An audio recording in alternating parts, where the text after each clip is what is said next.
दोस्तों नमस्कार। एक पुरानी कहावत है, जस्टिस डिलेड जस्टिस डिनाइड। यानी न्याय यदि समय पर नहीं मिलता, उसमें देरी होती है तो फिर उस न्याय का कोई मतलब नहीं रह जाता।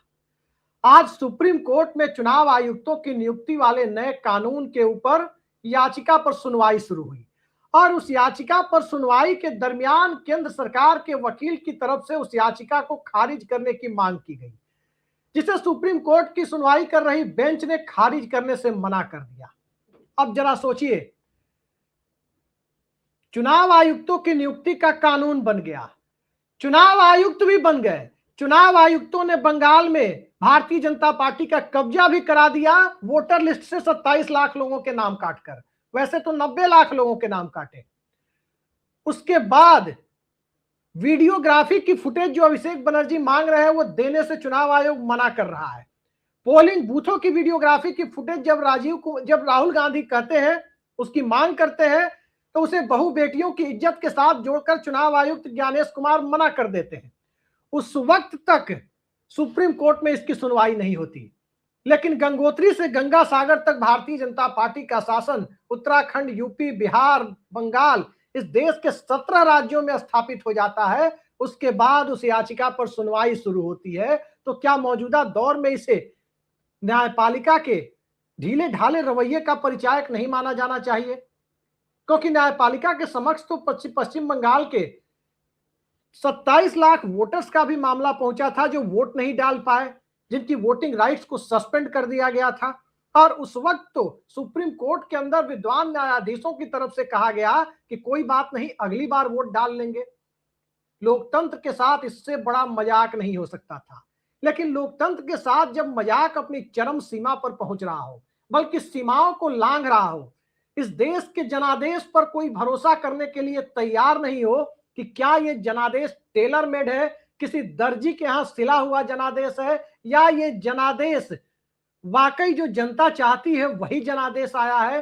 तो उसके बाद की परिस्थितियों में संवैधानिक संस्थाएं भी सवालों के घेरे में आती है। सवालों के घेरे में सुप्रीम कोर्ट भी आता है, सवालों के घेरे में चुनाव आयोग भी आता है, और सवालों के घेरे में जब सत्ता और सिस्टम पहले से है, लेवल प्लेइंग फील्ड नहीं होने की बात कही जा रही है, तो क्या इस देश में वोट चोरी के आरोप, जनादेश चोरी के आरोप, रिग्ड इलेक्शन के आरोपों के बीच इलेक्शन बायकॉट ही विपक्ष के पास अब एकमात्र रास्ता बच गया है? तमिलनाडु में एक सीट पर 1 वोटों से जीत होती है। जिस वोटर का नाम 27 लाख वोटर में शामिल होता है, उसी में से एक वोटर सुप्रीम कोर्ट में यह कहता है कि अगर मेरा नाम नहीं जुड़ेगा तो हम नॉमिनेशन कैसे फाइल करेंगे, चुनाव कैसे लड़ेंगे। वो चुनाव लड़ता है और जीतकर बंगाल की विधानसभा में पहुंचता है। उस परिस्थिति में बंगाल के जनादेश को स्वीकार करना और बंगाल के चुनाव को, पूरे चुनाव को रद्द नहीं किया जाना, मौजूदा दौर में किस तरह की परिस्थितियों का परिचायक है? क्या उस चुनाव पर इस देश के लोग भरोसा करने के लिए तैयार हैं? क्या दुनिया के सबसे बड़े लोकतंत्र के भीतर, लोकतंत्र के महापर्व के सब पर सवालिया निशान उठने से मौजूदा दौर में लोकतंत्र को सफलतापूर्वक चलाने की बात कही जा सकती है? राहुल गांधी लंबे वक्त से इसकी मांग कर रहे हैं, पूरा विपक्ष मांग कर रहा है। यहां तक कि एक दौर में जब लाल कृष्ण आडवाणी विपक्ष में हुआ करते थे, उस वक्त भी उन्होंने बैलेट पेपर पर वापस लौटने और बैलेट से चुनाव कराने की मांग की थी। लेकिन अब बैलेट वाला मुद्दा सिर्फ एक मुद्दा नहीं है, बल्कि चुनाव को प्रभावित करने, चुनाव के साथ, जनादेश के साथ खिलवाड़ करने के कई सारे नए नए टूल विकसित कर दिए गए हैं। आज इस टूल के दौर में क्या वाकई विपक्ष के पास अब लेवल प्लेइंग फील्ड नहीं रही? क्या वाकई इस देश के जनादेश को एक रिग्ड इलेक्शन, एक धांधलियों से प्रभावित चुनाव की संज्ञा दे देने का उचित वक्त आ गया है? और क्या वाकई इस देश में सत्ता के द्वारा सिस्टम को इस तरह से हैक कर लिया गया है, जिसमें कोई भी सिस्टम में बैठा हुआ व्यक्ति इस देश की सत्ता को, इस देश की लोकतंत्र की स्थापित मान्यताओं को पैरों तले रौंदने के लिए पूरी तरह से तैयार बैठा हुआ है? यही मौजूदा दौर में लोकशाही की नियति बनती जा रही है। पश्चिम बंगाल में आप देख रहे हैं, ममता बनर्जी की हार कोई मुद्दा नहीं है। एक राजनीतिक दल चुनाव जीतता है, दूसरे राजनीतिक दल को विपक्ष का जनादेश मिलता है। लेकिन मौजूदा दौर में आप देखें तो पश्चिम बंगाल में चुनावी हार के बाद या भाजपा की चुनावी जीत के बाद अभी नई सरकार भी नहीं बनी, लेकिन जिस तरह से बंगाल में हिंसा का तांडव उत्तर बंगाल से लेकर पहाड़ी इलाके से लेकर मैदानी इलाके तक देखने को मिल रहा है, आखिर उसके लिए कौन जिम्मेदार है?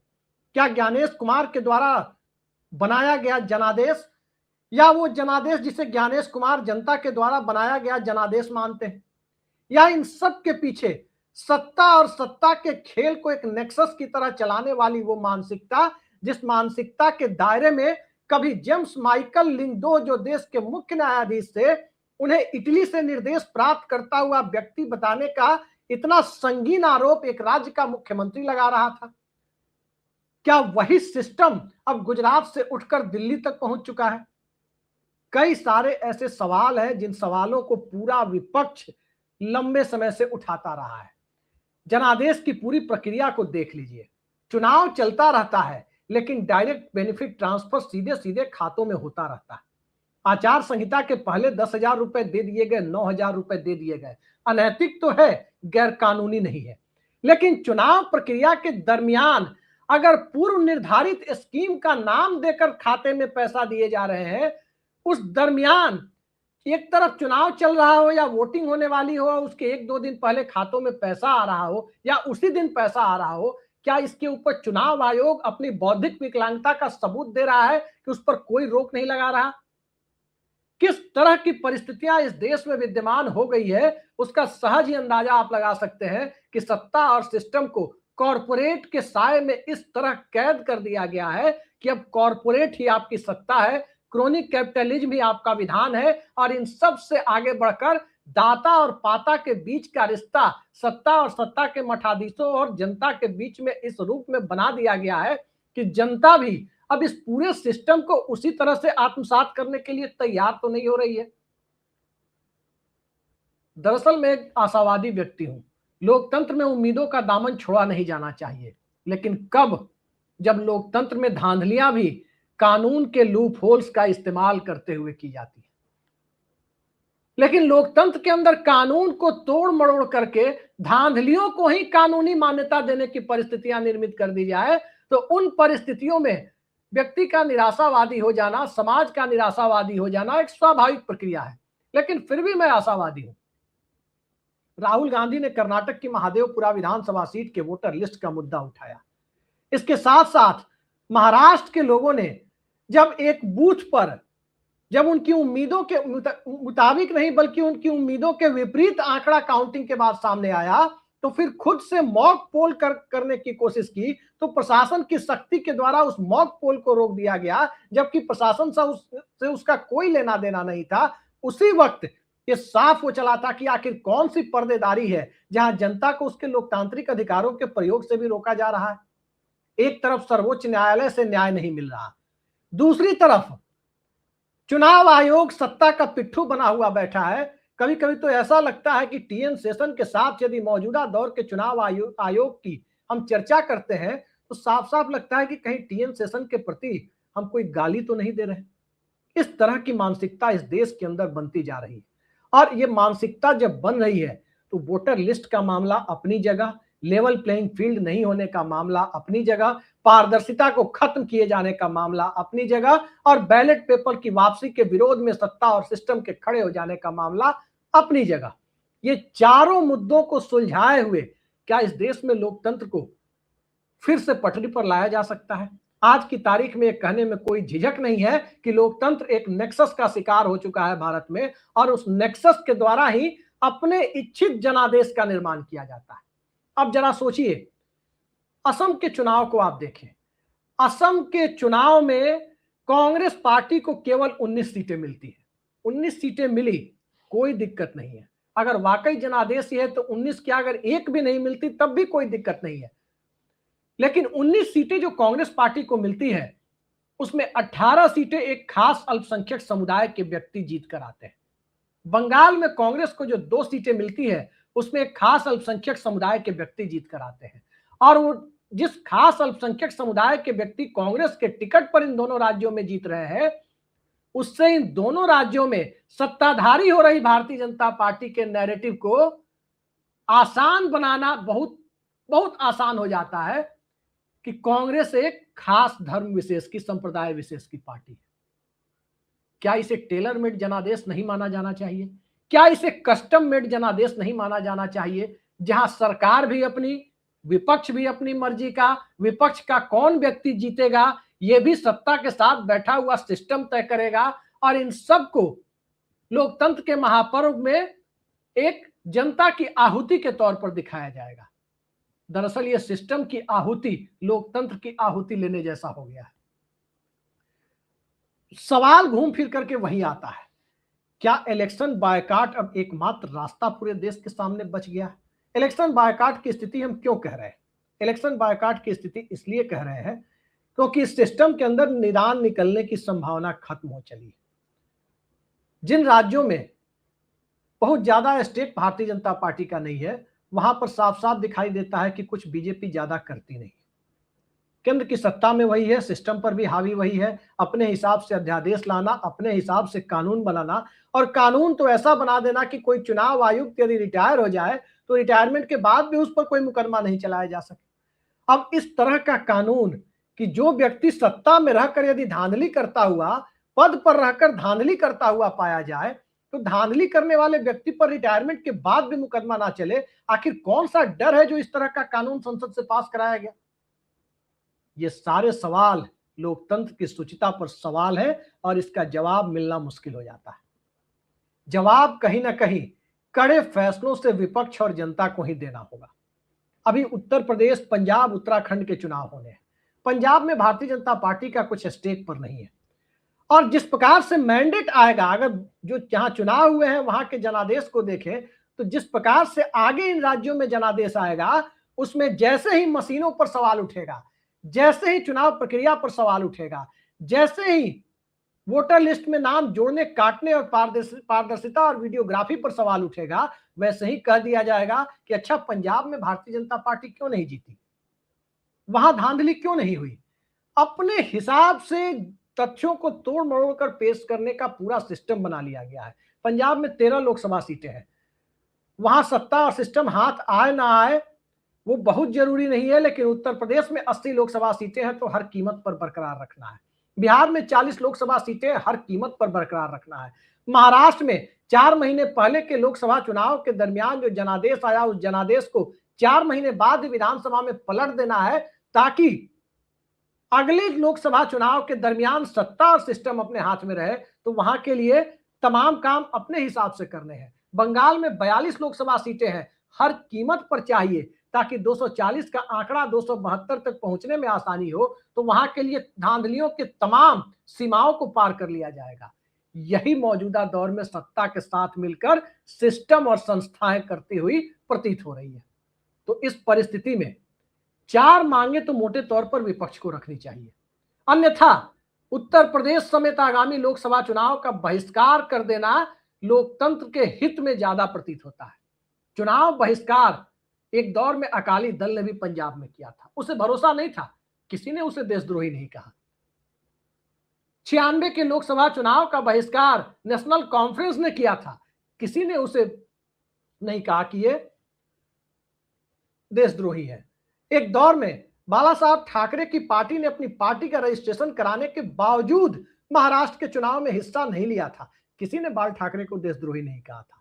मौजूदा दौर में यदि सत्ता और सिस्टम लेवल प्लेइंग फील्ड मुहैया नहीं करा रहा, तो तब तक के लिए, जब तक कि 4 प्रमुख बिंदुओं पर जवाब नहीं मिल जाते या उस पर क्लैरिटी नहीं आ जाती, उस पर प्रक्रिया बदल नहीं दी जाती, तब तक चुनाव में भाग लेने का फायदा क्या है?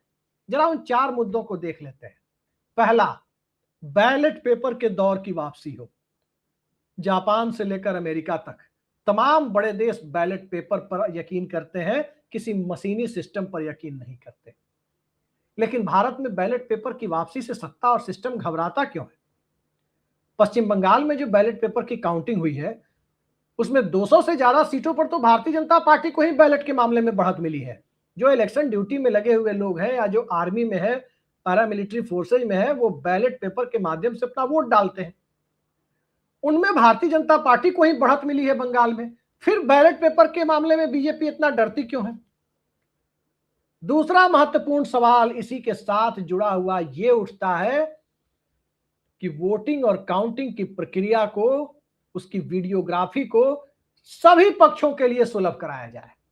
वोटिंग के दरमियान की वीडियोग्राफी बहु बेटियों की इज्जत से न जोड़कर देखा जाए, बल्कि सीधे सीधे सभी पक्षों को मुहैया कराया जाए कि कोई भी देख सके, कोई भी स्टेक होल्डर, कोई भी पॉलिटिकल पार्टी, उसकी एक्सेस वहां सुनिश्चित की जाए कि उसके नेता बैठ करके किसी बूथ के को सीधे एक्सेस कर सके, देख सके। आज के जमाने में पेटीएम और फोन पे से हम और आप सभी ट्रांजैक्शन करते हैं, करोड़ों ट्रांजैक्शन रोज होते हैं, एक भी अमूमन गड़बड़ नहीं होता, जहां भेजना होता है वहीं जाता है। फिर ऐसा कौन सा सिस्टम या सॉफ्टवेयर नहीं है चुनाव आयोग के पास जिससे यह सुनिश्चित किया जा सके? वो खुद देख रहे हैं पूरे सिस्टम को अंदर, उनके लिए उपलब्ध है, लेकिन जो स्टेक होल्डर है, जो चुनाव लड़ रहे हैं, वो देख लेंगे तो बहु बेटियों की इज्जत दांव पर लग जाएगी। यह ज्ञानेश कुमार ने कहा था प्रेस कॉन्फ्रेंस में। तो सबसे पहले वहां पारदर्शिता सुनिश्चित की जाए। तीसरा महत्वपूर्ण मुद्दा यह है कि लेवल प्लेइंग फील्ड सुनिश्चित की जाए। सबको चुनाव करने, सभा करने, सभा की परमिशन देने और साथ साथ चुनाव के समय में वोटर्स के खाते में पैसे भेजने की प्रक्रिया पर सीधे सीधे रोक लगाई जाए। और चौथा महत्वपूर्ण पहलू जो इसके साथ है वो ये है कि वोटर लिस्ट के मामले में पारदर्शिता बरती जाए। बंगाल का मामला सीधे सीधे वोटर लिस्ट के साथ जुड़ता हुआ दिखा है।